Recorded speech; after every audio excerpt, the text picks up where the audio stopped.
Manuel Blanco Romesanta. Nascido em Escos, Espanha, em 18 de novembro de 1809.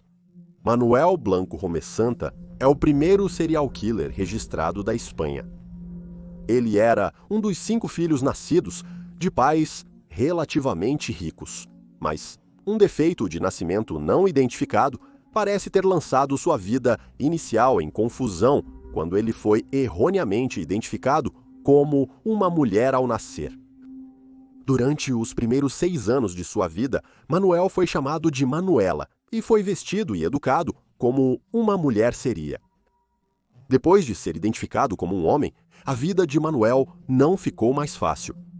Ele já era tratado de maneira diferente, devido ao seu defeito de nascimento.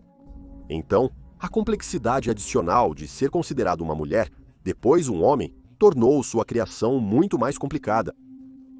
Lembre-se, esta era uma época muito mais julgadora e preconceituosa. Apesar de vir de uma família bem-sucedida, Manuel recebia pouca atenção dos pais.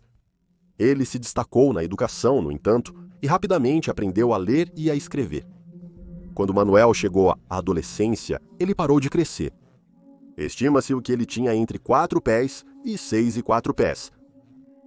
Como adulto, Manuel tentou levar uma vida normal.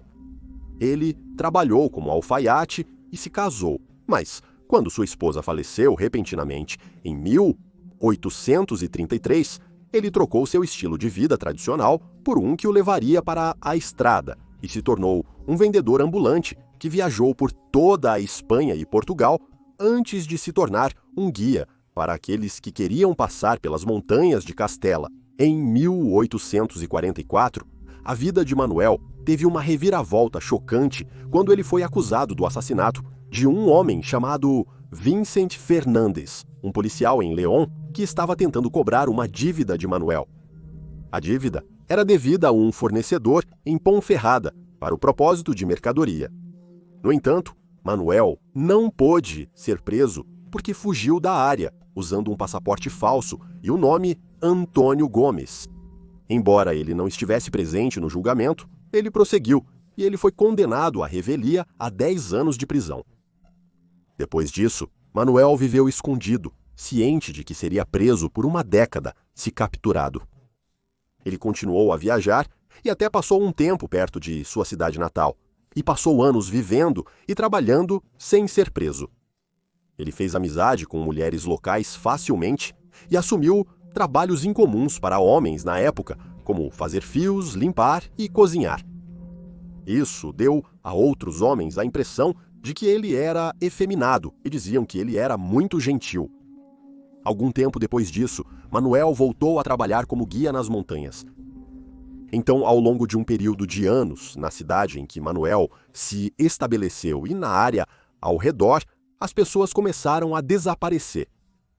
Por um período, esses desaparecimentos foram mantidos em relativo sigilo, porque Manuel escrevia para as famílias dos desaparecidos, fingindo ser seus entes queridos e sustentando a ilusão de que ainda estavam viajando. Isso manteve a suspeita longe por um tempo. Quando os desaparecimentos foram notados, ninguém suspeitou do envolvimento de Manuel, pois não havia conexão entre ele e os desaparecidos. Quando os corpos começaram a ser encontrados, alguns haviam sido tão brutalmente mutilados que seus familiares nem mesmo conseguiram identificá-los. As suspeitas cresciam lentamente. Surgiram rumores de que Manuel assassinava pessoas e vendia seus pertences.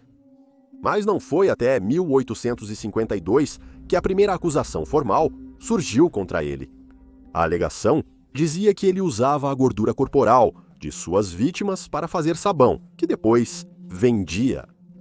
Isso foi posteriormente comprovado.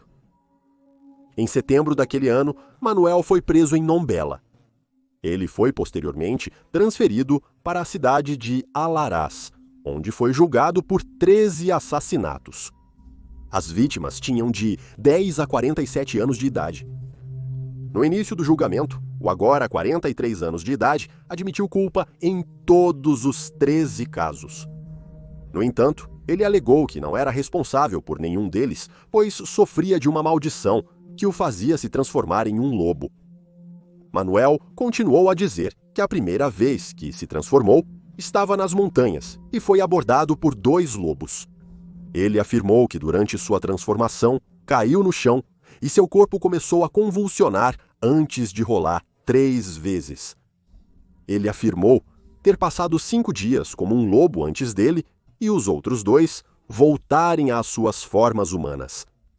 Os outros 2 homens supostamente se chamavam Antônio e Dom, e Manuel explicou que eles também estavam amaldiçoados e o trio comia pessoas quando ficavam com fome. Mesmo em meados do século XIX, em meio a uma fome e a sanidade da população piorando, a história de Manuel foi fortemente desacreditada pelos tribunais. O promotor pediu que ele se transformasse e provasse, mas o homem de 43 anos afirmou que não podia mais se transformar porque a maldição durou 13 anos. E havia expirado na semana anterior ao seu julgamento.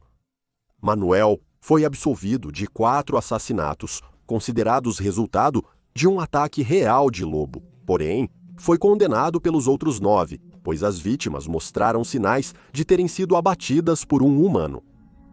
O julgamento durou 7 meses e concluiu-se em 6 de abril de 1853. A transcrição do tribunal resultante tinha cerca de 2.000 páginas. Manuel foi condenado à morte por garrote. Então, um homem conhecido apenas como Sr. Phillips escreveu para o ministro da Justiça espanhol alegando que o homem de 45 anos sofria de licantropia clínica, uma síndrome psiquiátrica que envolve a ilusão de que o sofredor pode se transformar ou simplesmente é um animal. O Sr. Phillips afirmou que poderia tratar Manuel com hipnose. A identidade deste Sr. Phillips não é confirmada, mas acredita-se que ele era um médico francês que estava morando em Londres na época, que havia sido exilado para o Reino Unido e mais tarde retornou à França sob o pseudônimo de Sr. Phillips.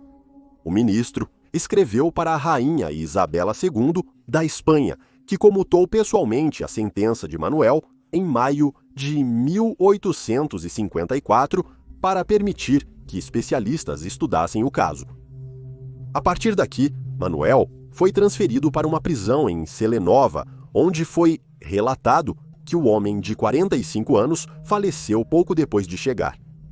Há histórias mistas sobre o fim de Manuel, com alguns dizendo que ele foi baleado por um guarda prisional que queria vê-lo se transformar, e outros dizendo que ele simplesmente faleceu de uma doença. Como os registros da prisão onde ele acabou não existem mais, houve várias tentativas de descobrir o verdadeiro destino de Manuel, incluindo 2 artigos de jornal em 2011 que afirmavam que ele havia morrido em 14 de dezembro de 1863 de câncer de estômago. Teorias modernas sobre Manuel propõem que ele tinha transtorno de personalidade antissocial ou talvez tivesse uma condição intersexo. Manuel nunca foi suspeito de ter participação na morte de sua esposa, e sua história inspirou 2 filmes na Espanha. Ele agora, supostamente, se tornou parte do folclore espanhol como o lobisomem de Alares, e é conhecido como o Homem do Sebo, um apelido que ganhou de seu tempo gasto fazendo sabão com as gorduras de suas vítimas. Embora seu caso seja amplamente esquecido fora da Espanha, ele é talvez um dos assassinos em série mais grotescos do século XIX.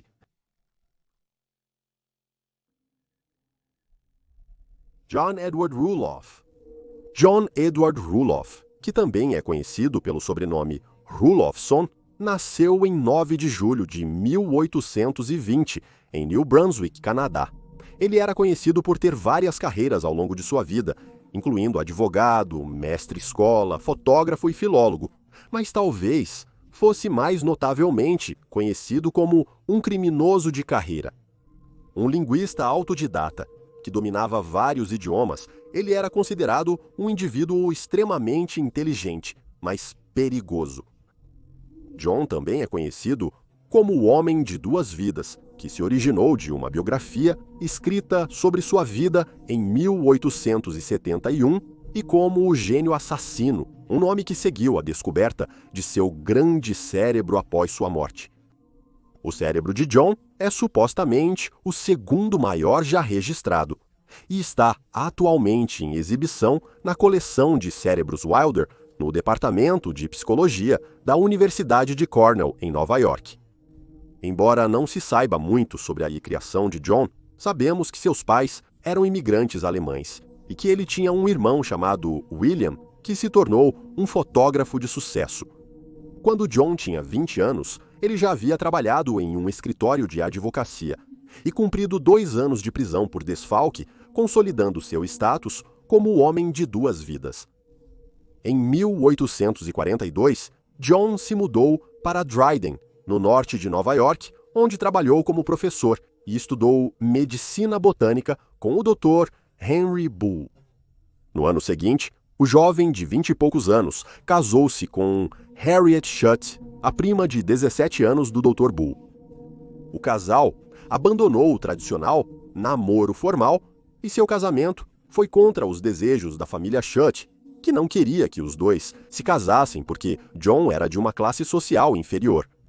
Apesar disso, eles se casaram em 31 de dezembro de 1843. John era notado por ser possessivo e um marido ciumento. Semanas após o casamento, ele supostamente agredia a esposa com frequência, inclusive com um pilão. Segundo relatos, ele uma vez viu Harriet beijar o Dr. Bull e, subsequentemente, a puxou de lado e tirou um frasco do seu bolso, dizendo a ela que continha veneno.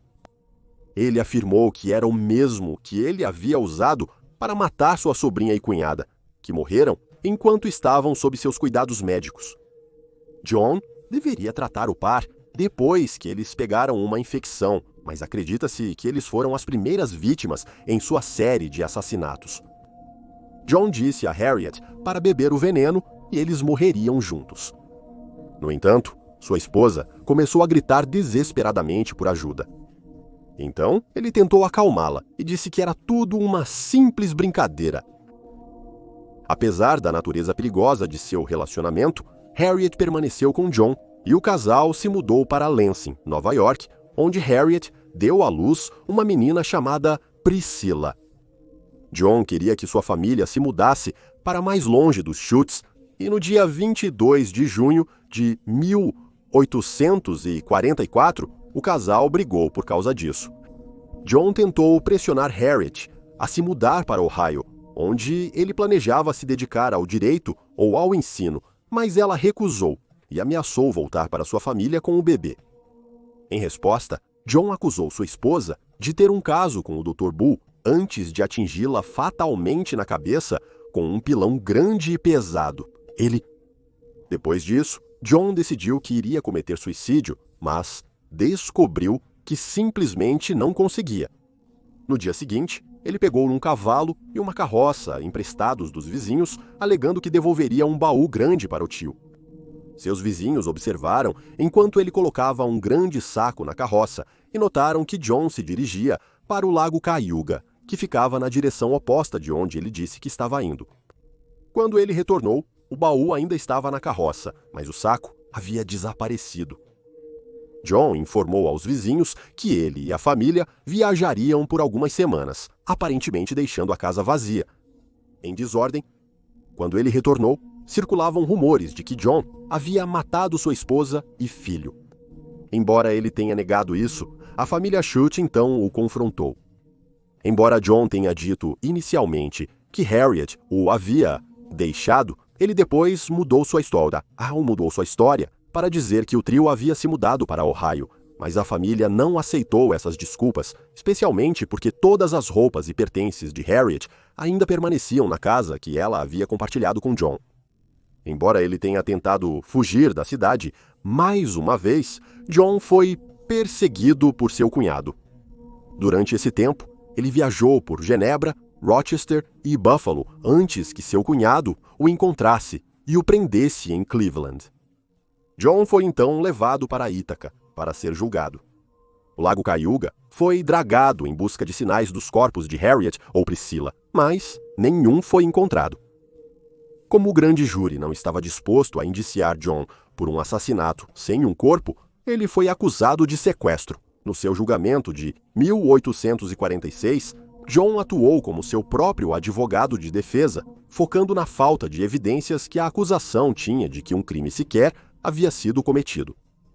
No entanto, ele foi considerado culpado de sequestro e condenado a 10 anos de prisão. Durante sua estadia na prisão, John aproveitou o tempo. Ele estudou filologia, o estudo do desenvolvimento histórico e estrutura das línguas, e formulou sua própria teoria sobre a evolução da linguagem, que pretendia publicar quando fosse libertado da prisão.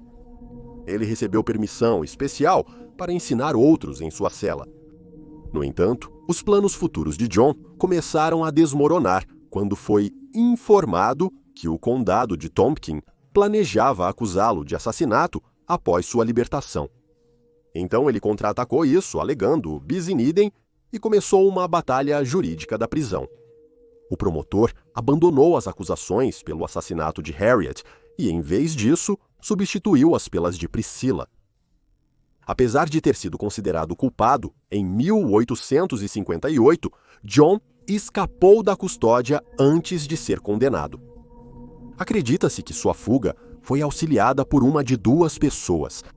Foi o Albert Jarvis, filho do subxerife de Ítaca, que havia sido tutorado por John em grego e latim e que mais tarde se tornaria seu parceiro no crime, ou por Jane, mãe de Albert, que havia se tornado amiga de John e que afirmava que ele não poderia ser possivelmente culpado de matar sua esposa e filho.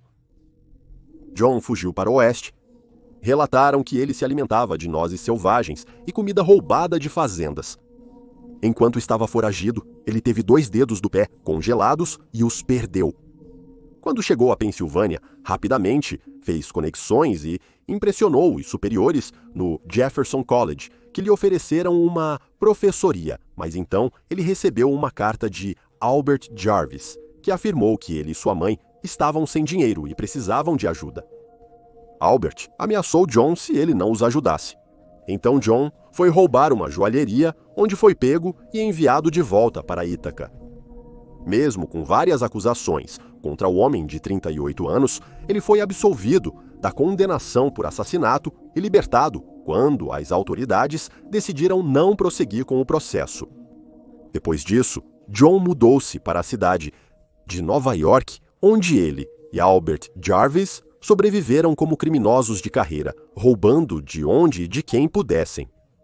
Em 1861, John passou mais 2 anos na prisão, onde conheceu William Dexter, a quem utilizou como parceiro em suas atividades criminosas. O próximo roubo que o trio planejou foi o de uma loja de produtos secos em Nova York, no dia 17 de agosto, em 1870. Frederick Merrick e Gilbert Burroughs, 2 funcionários, dormiam no andar superior durante a invasão dos 3 homens. Eles queimaram clorofórmio para manter os funcionários dormindo, mas eles acordaram de qualquer maneira quando Albert Jarvis tropeçou em algo. Merrick tentou atirar nos ladrões, mas depois que a arma falhou em disparar, ele pegou um banco e jogou nos homens em vez disso. John já estava começando a fugir da cena, mas William Dexter foi agarrado por Burroughs e os 2 funcionários da loja começaram a bater nele. Albert e John retornaram para resgatar William, com John atirando para o alto como aviso. Os funcionários da loja não pararam mesmo após um segundo tiro. Então John puxou o gatilho em Merrick, matando-o instantaneamente. Os 3 ladrões fizeram sua fuga, mas a essa altura eles haviam perdido o barco, que os levaria através do rio Chenango. Eles tentaram nadar para a areia e atravessar, mas tanto Albert quanto William sucumbiram às correntes, com apenas John conseguindo chegar ao outro lado vivo. Aparentemente, ele deixou seus sapatos na margem e deixou pegadas distintas que mostravam que ele estava faltando 2 dedos, uma pista vital para a aplicação da lei. Os corpos dos demais homens foram resgatados na manhã seguinte. Enquanto isso, o restante do funcionário da loja, Gilbert Burroughs, alertou a polícia sobre o que havia acontecido e no dia seguinte, a aplicação da lei começou a reunir homens que pareciam ser suspeitos. John colocou um alvo nas costas quando se recusou a dar seu nome a um policial, e, em vez disso, correu pelos trilhos de trem próximos e foi encontrado em um banheiro de uma fazenda. John tentou se passar por um de seus muitos pseudônimos, usando o nome Charles Augustus e mais tarde o nome George Williams. Ele foi levado perante os 2 corpos de seus cúmplices do roubo e negou conhecê-los. Mas ele foi reconhecido por um espectador, um juiz que se lembrou dele dos assassinatos de sua esposa e filho. O novo julgamento de John começou em janeiro de 1871 e se tornou uma sensação na mídia, atraindo milhares de espectadores. Novamente, John, aos 50 anos, liderou sua própria defesa. Ele foi considerado culpado no dia 3 de março e condenado à forca. Durante seu tempo no corredor da morte, ele confessou o assassinato da esposa, descrevendo sua morte detalhadamente. No entanto, ele não admitiu ter executado a pequena Priscila de 3 meses, deixando muitos se perguntando se ele a entregou para membros da família cuidarem. John Roloff foi executado em 18 de maio de 1871. Apesar de ter recebido o rótulo de gênio, muitos acreditam que John era simplesmente um fraudador e um impostor, embora não haja como negar que ele era um talentoso trapaceiro que conseguiu escapar da justiça em várias ocasiões e conseguiu excelentes posições bem remuneradas, apesar de ter muito pouco em termos de qualificações reais. Nos últimos anos, o legado de John Roloff tem se desvanecido na obscuridade. Um bar com seu nome foi aberto em Ítaca em 1977, mas desde então fechou. John foi o último homem a ser executado por enforcamento público no estado de Nova York. O destino de Priscila, filha de John, permanece desconhecido e nem o corpo dela, nem o de sua mãe, jamais foram encontrados. E aí estão os fatos. Por favor, deixe um comentário abaixo com suas próprias teorias e especulações e lembre-se de curtir este vídeo e se inscrever para apoiar o canal. Se você ainda deseja conteúdo sobre crimes reais, confira o podcast Detetive de Casos Não Resolvidos, seguindo o link abaixo. Obrigado por assistir. Fique alerta, fique seguro e nos vemos na próxima vez.